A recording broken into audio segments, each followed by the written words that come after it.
Hello my friends, I'm just getting set up here, getting my laptop set up here so if y'all have any questions and stuff that I can see them, because I've noticed that when y'all have posted questions I don't see it for the most part on the live looking at my cell phone screen. So going to try and see if I can't do that in a better way now that I can more interact with y'all, and we'll get started.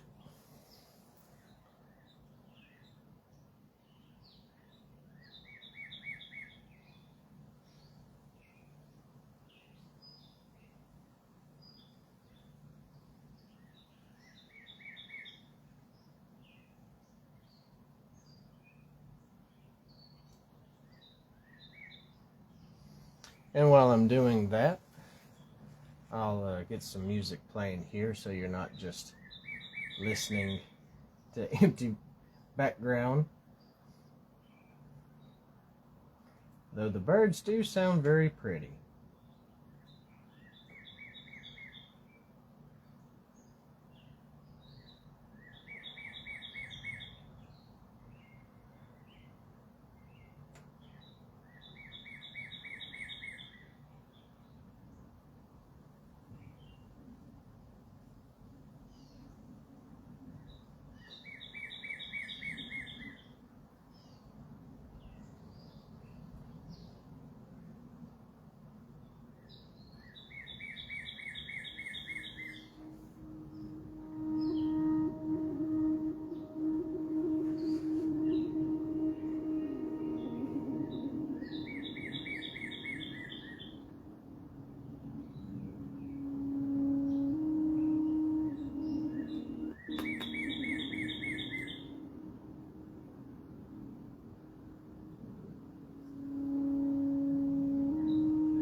Okay, well folks, that is something I'll need to work on in the future, where I can better see y'all's comments and stuff.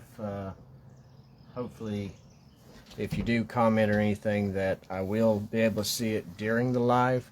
If you're watching it on Facebook and you see it, if you can click into the video, that might help me to better see that you're leaving comments. But anyway, I'm Water Bear. This is our Sunday evening service, and if you're watching on YouTube, thank you so much for tuning in. And you know the drill. If you like what you see, give me a like, subscribe, click that little bell for further notifications for future videos. And leave a comment. Let me know what you think, what you like. All I ask is just be respectful. So today we're going to give honor to the 4 directions and starting off in a good way with prayer to Creator, and then going to talk to you in some sacred teachings and lessons, and then we're going to make prayer ties, and that'll wrap it up for us today. So I hope that you find this as good balance and harmony for your life. Hope that you find it brings peace and something useful to incorporate in your daily living, that you may better walk in beauty.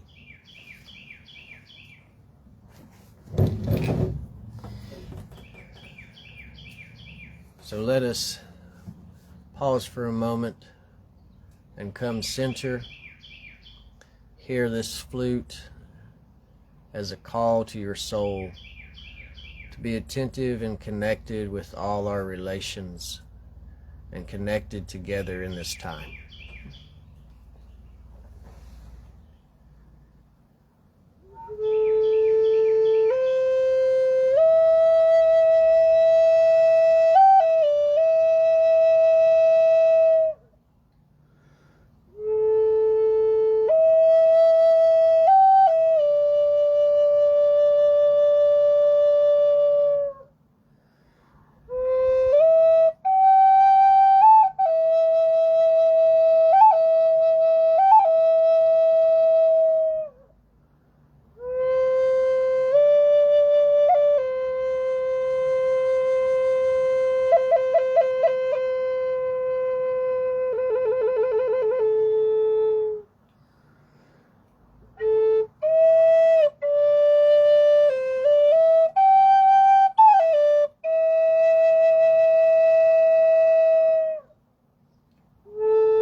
Hey everybody, so let me just fix this here for us real quick.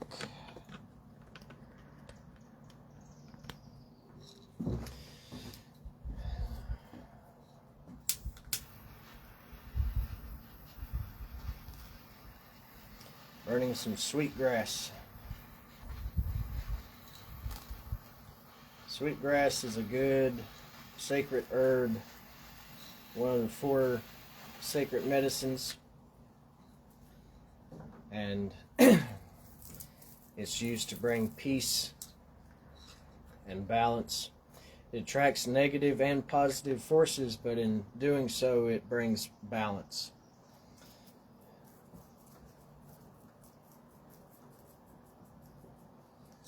And now we'll call to the 4 directions. This is to acknowledge that all things come in one of these directions, the 4 winds, the 4 spirits that orchestrate with Creator in creation, the 4 seasons, the 4 stages of our life's journey. And so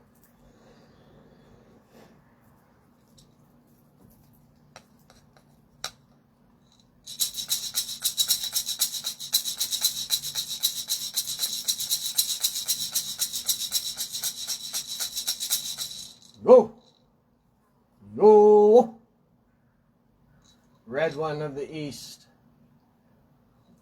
Grandfather Wind of the East, and of the of our connection to family, of infancy, of our spirituality, and the first of the rising lights of the sun, of grandfather son. We give honor and thanksgiving and bid welcome to the good medicine of this direction. Yo!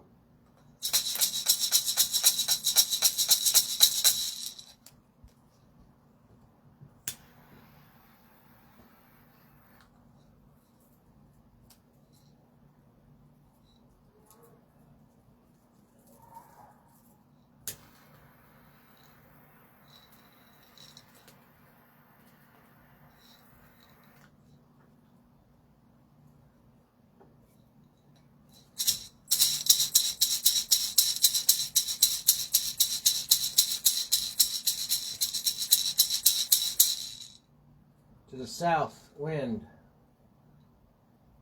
and of our youth, of childlike innocence and play, wind of the south, come and be with us, give us natural growth and flow. Wado, yo.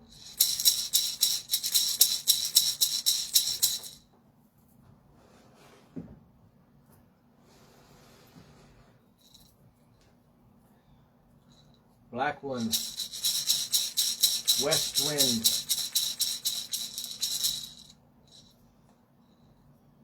of our adult years and of the autumn wind, we bid you come and bring of your good medicine from this direction, that we may be in harmony and balance in this service.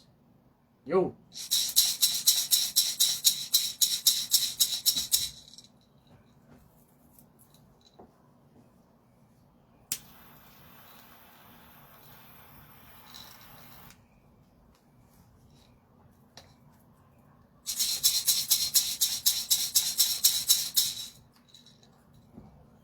Wind of the north, whitish pale blue one, of our years of elderlyhood, of sharing and of wisdom in the direction of our ancestors. Ask that you come and be in our midst, that you may bring harmony and balance to this service. Yo.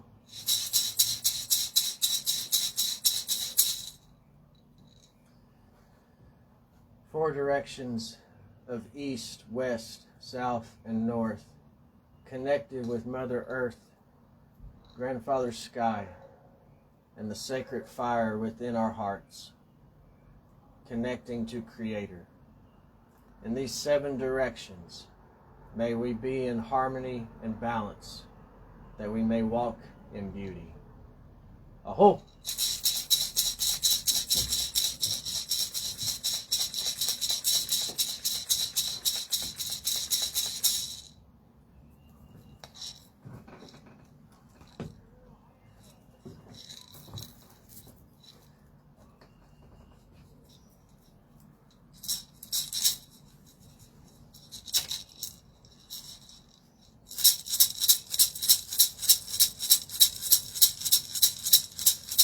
Ohina andu, ohina andu, ohina andu, ohina andu. Wihina hadu, wihina hadu, wihina hadu, wihina hadu. Ohio, ohia. Yo we here, oh here, oh here, oh here. Yo we here, oh here, oh hina ando, oh hina ando, oh hina ando, oh hina ando. We hina hadu, we hina hadu, we hina hadu, we hina hadu. Oh hio, oh hia, Yo we oh he oh he oh he yo we oh he. That is a Cherokee Thanksgiving song and protection song.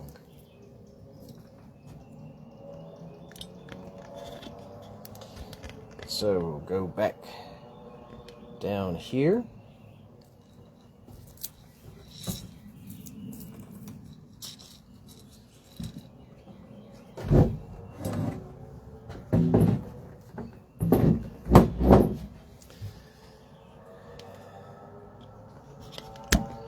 And matter of fact, I'll do this first. I know you. It's just going everywhere. Up, down, all around. All right. A little warm out here. So, again, if I see your comments for those watching on Facebook Live, these are done live and then I upload them to YouTube. But if you see or hear anything you want to comment on, please do comment, because even if I don't see it on the live here, I will see it when the live is open and will comment afterwards. So, what I wanted to talk to you about today is 3 topics: stones, Moccasins, and Mary. So, stones. Stones being a topic in referring to the world, to nature. In Native American traditions, and actually all indigenous traditions all over the world, shamanic cultures and stuff, anyone that is close to nature, usually, to best of my knowledge, has this belief, and that is what is, by the West, called animism, that everything to some form or another is alive. And you have extreme animism, and you have a lighter version, so maybe like the trees, the river, the wind, stones have a conscious awareness to them, or some form of conscious life. We might not be able to comprehend or understand that, but it has some form of life in it. And then what you would more call a very hardcore type animism is that everything has life. Like my house is alive, like my house has some form of consciousness to it. This shirt is alive and has some form of consciousness to it. And if you make something from the material realm, like the house, so the house, it came from trees, and those trees were alive, and so the spirit of those trees is in the wood, and then when it's combined, it kind of incorporates and makes a spirit of its own. And so where on animism do you land? Are you very hardcore animistic, or are you more things of nature are alive and have a conscious awareness, but once we derive them from that, they lose that? Or just plastic, does this shirt, is it alive to you? But everything in creation is alive. The atmosphere is alive. The earth is a conscious living being that we often call Earth Mother or Mother Earth. And she has her seasons of moods and temper, and how she's feeling. She has emotions. And quantum physics, which is a fascinating study, has even come to determine that outer space, galaxies, universes, they all are individual conscious life, and that the earth itself is a living organism, living and breathing, and has blood flow even has a pulse. And so this is something that indigenous people have known for years. But I wanted to bring that up, that in the sacred teachings of the Wampum Belt, which what I call the Bible, I use that as a terminology in referencing to the Bible, is that we see that in the sacred teachings, but because of our upbringing, we miss it. So we often hear that the beloved medicine man, when he was coming into Jerusalem, and people told him to make his followers who walked beside him to quiet down and stuff, and he said if they were to shut up, these stones would start singing and praising. And I believe he's being literal. That's not a metaphor, that literally they would have, the stones would have started crying out. And if you think about that, what are stones? Stones hold. They hold things. They hold the earth and compressed till a point that they're holding matter together. They hold energy when we use them in the sweat lodge. They retain that heat inside them. And so stones hold things. So what was he saying there? That the atmosphere was so intense that nature itself, if the people were not being a, sort of like when you cook a turkey in the oven and it has that little temperature gauge thing and it pops when it reaches max, that had the people not been releasing that tension, that even nature itself would have had to cry out, because the energy that was so great there, the atmosphere, the triumph that was proceeding through, that the stones themselves would have had to cry out. We see this as the earth being alive when Cain kills Abel, and the earth refuses to prosper Cain anymore. He can't do gardening anymore, anything. The earth will refuse, and Abel's blood cries out from nature.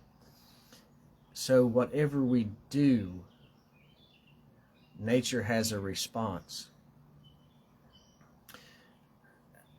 And then there is the greatest showing of this when Christ is dying on the cross, and when he gives up his spirit, that the earth quakes, the sun refuses to shine, and a lot of things in nature happen. Nature responds because we are all connected. We're all connected in the circle of life. And so, like casting a stone into a lake, when you do that, it ripples out and the water responds to the effect. And so whatever we do in nature, it has an effect on nature, and nature replies back. And I bring that up because if we realize that we are connected to nature, and this is something quantum physics has discovered, that every cell, every atom, and whatever is beyond an atom, or atom, or however you say that, not Adam in the first man, but the little molecule there, but it's all connected. And no matter how far they separate, these different cells and molecules and energies and vibrations, they are still connected. That is what quantum physics has discovered. And so the Creator is intertwined in nature. And because Creator is intertwined in everything and connected to everything, everything has conscious life or some form of conscious awareness. Because wherever Creator is, there is life. And so when we realize that, then that brings us to our next point. What does that mean for us? Which is moccasins, or socks, or shoes. A moccasin is a indigenous type of footwear. And so moccasins are a lot like us. Paul, and I'll explain why I say that. Paul says in the book of Acts, he says, the Creator is not such that he needs temples to live in or people to serve him, as he provides life and breath to all living things. And he's talking to the Greeks there in Athens, and he says, I noticed that you are super spiritual. Like, you got tons of idols everywhere. You're offering sacrifices daily. You're talking about this way out there stuff and philosophical teachings and things. And that's something that the Greeks were known for. Even says in the sacred teachings that they would just literally sit around and looking to learn something new. They were so hungry for knowledge. And all of this uproar and this spirituality. And he said, I noticed that you have an altar here to an unknown God. And while it is good to be very spiritual and connected, sometimes as we try to be spiritual and connected to the divine, in our pursuit, we actually hinder ourselves, or we blind ourselves from what is with us. And he says, even as your poets have said, we are children, or we are his offspring. And so if we are his offspring, we know that he is not like gold or silver, but he's like us. And a moccasin is made from the hide of an animal. And it is made to be used to cover feet. We are made in the image and the likeness of the divine. And just like the reason why Paul says that he does not need a temple, because one of the big factors that Paul is trying to make throughout his letters and writings is that this big emphasis that you are the temple. You are the temple. And so in ancient times, people that worshipped idols, they would make these idols, and they would either have a hollow point in the mouth or in the nose here. And it was believed that that idol was to be blessed and prayed over and a ceremony done, and the spirit of that god or goddess would go through the nostrils or through the mouth and embody that idol. See, nobody in ancient times believed that an idol was actually their god. It was just a image material for them to see something, to touch something, to be able to connect. They believed that their gods were spirits, or dwelt in a higher dimension or realm, or within things.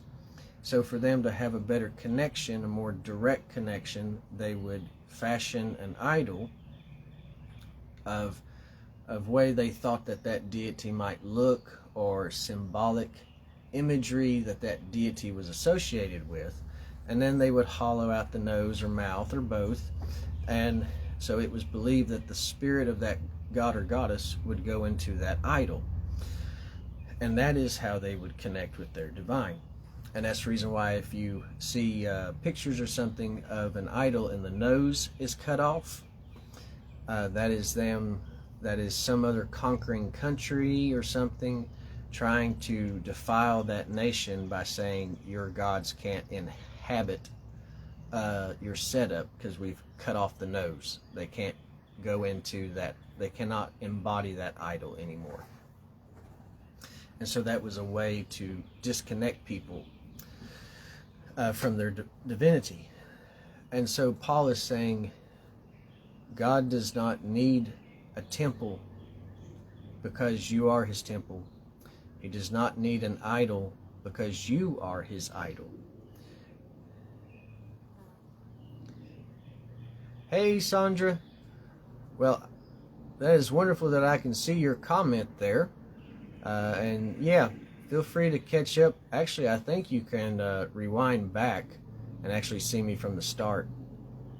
But even while I'm live. But thank you so much for tuning in. But anyway, back where I was at. So, you are Creator's idol. You are the image that he embodies. And just like a Moccassin by itself can't do anything. And that is what Chief Cornerstone, our beloved brother, says. He says, "For without me, you can do nothing." So if you take a Moccassin and you throw it on the ground, is the Moccassin going to get up and trot off by itself? No. It's going to, and if it does, please get your sage out, cedar, angelica root, and start smudging that place. But no, they won't move. They'll just lay there. And so they have to be filled with something. And sometimes we will put beautiful artwork on the outside of a Moccassin. Put some really fancy beadwork on there. I don't know if you've ever been to a powwow and stuff, but a lot of those dancers, they'll dance with those Moccasins, and man, their feet look good with those shiny beads on there and stuff. But still yet, if there's not a foot inside, that Moccassin will lay there and just rot. It will deteriorate away. Maybe some animal might pick it up and chew on it because it is made out of leather. And if you try to put other things in it, say like some crystals and gemstones and things, or sacred herbs, well then you no longer have a Moccassin, you have a very disfigured medicine bag. And a lot of times that's what we do. Our spirituality is like the beads on the Moccasins. We like to sew and, man, make this really fine, beautiful art. And we'll see those Moccasins, and their people might see our spirituality and be like, golly, that dude or girl has got it together. Look how beautiful her spirituality. Boy, she's walking in beauty. But if what fills the inside of that Moccassin is not Creator, then it doesn't matter what the beadwork is on the outside. And then sometimes we try to fill ourselves with things that in their own resource is good, but they don't belong there. And you might try to walk in that Moccassin with a bunch of other junk inside it. It's going to hurt your feet. It's going to keep you off balance. Or if you're keeping it on your side and someone says, "Hey cousin, what kind of medicine bag you got there?" "Oh, that's not a medicine bag, that's my Moccassin." "Well, hey, your Moccasin's go on your feet, not on your side." So a lot of times in our spirituality, we try to make the outside look good, or we try to put the wrong stuff inside. And we often hear that you are a part of the divine. God is in you, and you are in God. And that's true. God does want to dwell in you. Creator does want to dwell in you.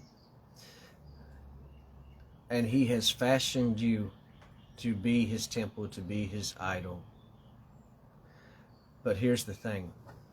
It's to be like a relationship, like a relative. It's not this do's and don'ts of extreme legalism. It's not the hoorah show. It's not all the ceremonies and rituals. because ceremonies and rituals are done to remind you that your life is a ceremony and a ritual. Dancing is to remind you that your life is a dance. Praying is to remind you that your life is a prayer. It's not that you do all this big stuff and then you're reached enlightenment or something. You're already enlightened. You just got to wake up. And so you are the Moccasin. And here's the great thing about it. We give a lot of honor to the mouth, to the hands, to the mind. Man, he or she is so smart. Man, she or he can talk so eloquently and so good. Man, he or she can craft such beauty and such empires with their hands. But do we ever talk about the feet?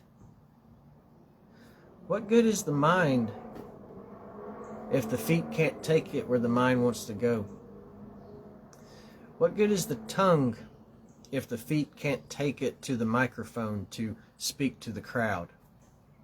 What good is the hands if the feet can't take it to go build?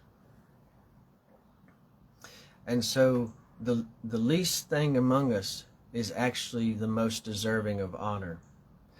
And Creator says, you are my Moccasins. I want to put my feet in you and fill you with my presence. Because, what is that saying? Don't judge no one until you've walked a mile in their moccasins, or walked 2 moons or so in their moccasins. Creator has a path for you to walk. And Creator wants to fill you to walk with you. Creator, you are Creator's Moccasins, and He wants to adore you with beauty and beadwork, make you look real good. But He wants you to walk in His steps, and He wants to walk in your steps. And so that is what a relative is. That's a relationship. That's discipleship, to walk beside, to walk along with someone. So, stones, Moccasins, now Mary. And I wanted to bring this part in because of Mother's Day. So, the Virgin Mother Mary, or Blessed Mother Mary, she is she is our mother. When Christ was on the cross, He looks at the Apostle John and He says, Mother, behold thy son, and son, behold thy mother. And a lot of religious people take that to be as a declaration that, like Eve is the mother of all living, that's what Eve means. Mary is the new Eve. Christ is the new Adam. Mary is the new Eve. Mary is also the Ark of the Covenant. When she goes and visits her cousin Elizabeth, who is pregnant with John the Baptist, the place where she goes is the place when David found the Ark and brought it back. And before he brought it into Jerusalem, he kept it at a man's house in the threshing floor or in the barn area. That's where Mary goes, the exact same place. And what does the Ark of the Covenant represent? Inside is the 10 Commandments, a jar of manna, and Aaron's staff that budded. And that is everything that Christ represents, that He fulfills the law, that He is the bread that satisfies from heaven. He is the ultimate spiritual food. And He brings things to life that appears as dead. A staff walks beside you. It gives you balance. It upholds you, gives you strength. But a staff is a dead branch. It's been cut off. But Aaron's staff started growing branches and budded leaves. And so when Christ is inside us and we are in Christ, we fulfill the law in our hearts and in our lives, and the law is fulfilled for us. We are sustained with that heavenly bread, and what appeared as dead inside us now grows with life. And all of this comes about through a woman, because women give birth, women give life. And so the motherhood of God gives us life. And that's also the Holy Spirit carrying Christ within us and birthing Christ in and out of us. And to all you wonderful mothers out there, happy Mother's Day. And thank you so much for putting up with us sorry men and dealing with those rowdy boys and sweet, beautiful, and maybe sometimes dramatic girls and all that stuff. Y'all sacrifice and go through so much. So thank you, thank you, thank you, thank you. And you are not appreciated enough at times, and so I hope that you've had a wonderful Mother's Day.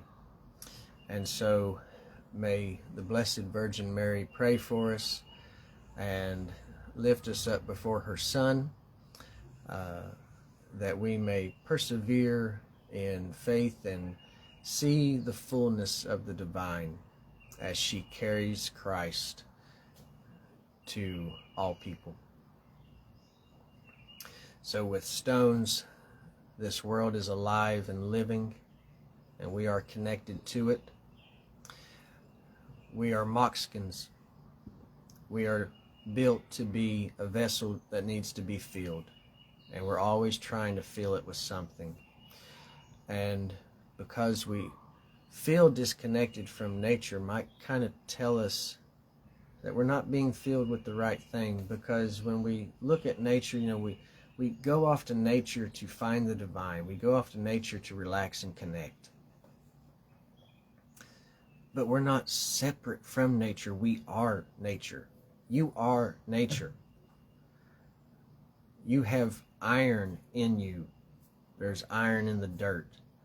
You have nervous systems like the fungi system, like there is in the soil. You have water in you. You have soil in you, your flesh. The earth is more water than land. You are more water than anything. And there is red lava running through. You have red blood running through and stuff. And so you are nature. And nature is living because it's connected to life source, which is the Creator. And when we get connected to that life source, we grow better, we flourish better, we bloom with life. And the feminine plays a big role in that. It's not just all about the masculine, it is both. So with that, my friends, I hope you find something useful from that. And now we'll do a little bit of prayer ties. I'll show you how to make prayer ties and what you can do with those as we get further into summer.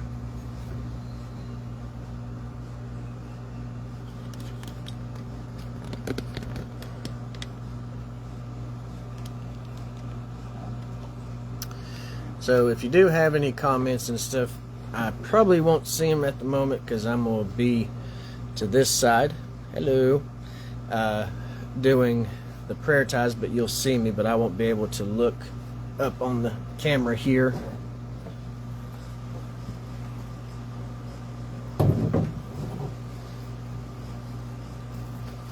So we want to smudge everything.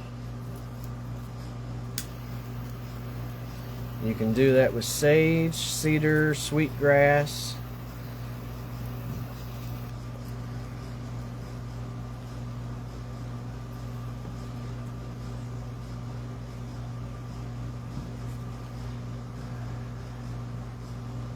That's our tobacco, scissors, sinew.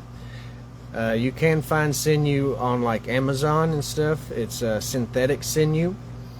If you have yarn that is made out of natural material like cotton or wool, you can use that. Same thing with your fabric. It should be cotton or wool or some type of natural material.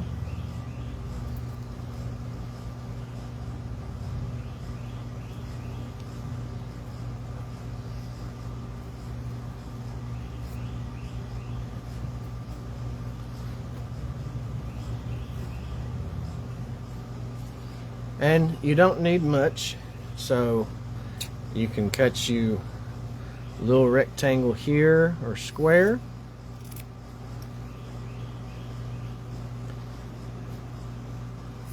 About yay big. You can pretty much use any color, really. There's some people that might be a little bit more dogmatic on that due to their traditions, and that's okay. But different colors have different meanings, but the most common is to have red cloth and white string. So you just take your cloth, take some tobacco, and you don't have to have a lot. You say your prayer, and you hold the tobacco in your left hand, which is the hand closest to the heart. And then you can either hold that tobacco up to your mouth and utter your prayer aloud, or you can say your prayer in your mind or something, and then you blow your breath to the tobacco. And let's see. And this is just going to be a demonstration. So I more like to pray in private when doing this than over the internet. So we just put the tobacco in there. And there's different ways that you can fold this up. You can just do like that. A lot of people like to do that way. You can do it that way, or you can fold that way, so both sides flapped over and then the ends tucked in like that. And then you want to take, and this is how I do it. There's different ways, and while on YouTube you can find tutorials on YouTube. And so I'll put through my pinky around here and hold, making a loop like that. So I'll just take this string, put it right here at the middle finger, and then I will twist once, twist again,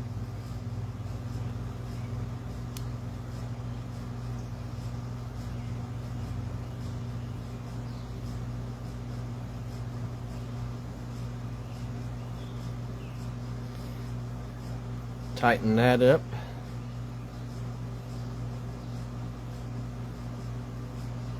and then once you have that like that,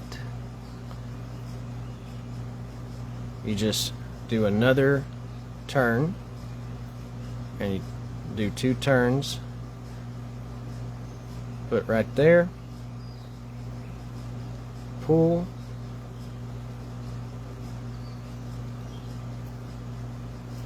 and then just pull both ends, and there you have a prayer tie. Now the reason why we do it that way is you don't want to tie your prayers up. See, this is not knotted. I can undo this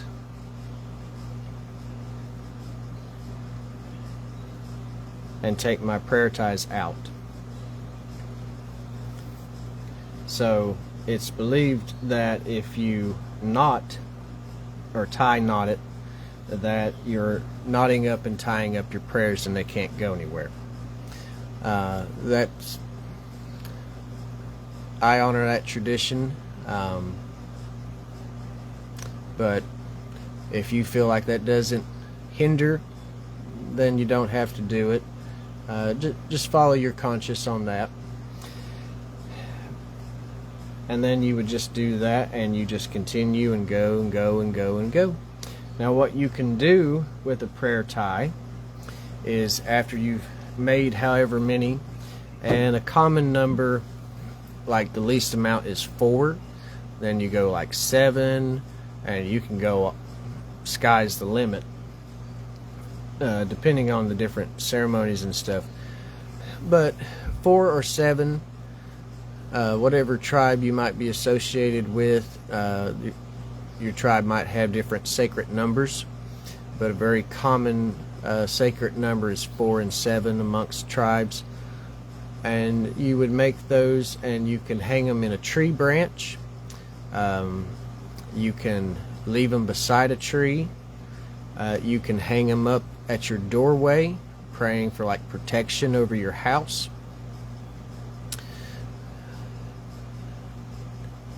Or you can cast them into a fire. So maybe you leave it up in a tree somewhere, a sacred tree to you, like a cedar or a willow. And then after they've been there for a while, say like you're fasting and something for so many days, and you have your prayer ties hanging up for that amount of days when you break your fast, then you could take those down and you would burn them in a fire. Or you can leave them forever until they deteriorate. That's another reason why it needs to be natural material, because oftentimes they are left out in nature, so they need to be able to be healthy to the environment and to degrade back into the earth naturally. So that is prayer ties, and that is our time for this evening. Again, remember, stones, Moccasins, and the feminine divine. The earth is alive. God wants to walk in your shoes, and He wants you to walk in His. And love your mother. You wouldn't be here without her. And the divine that births you into life is that portal. And have some prayer ties and send some good medicine out there in the world. So thank you, my friends. I hope you have a blessed rest of your evening, and that you walk in beauty and balance throughout the rest of this week.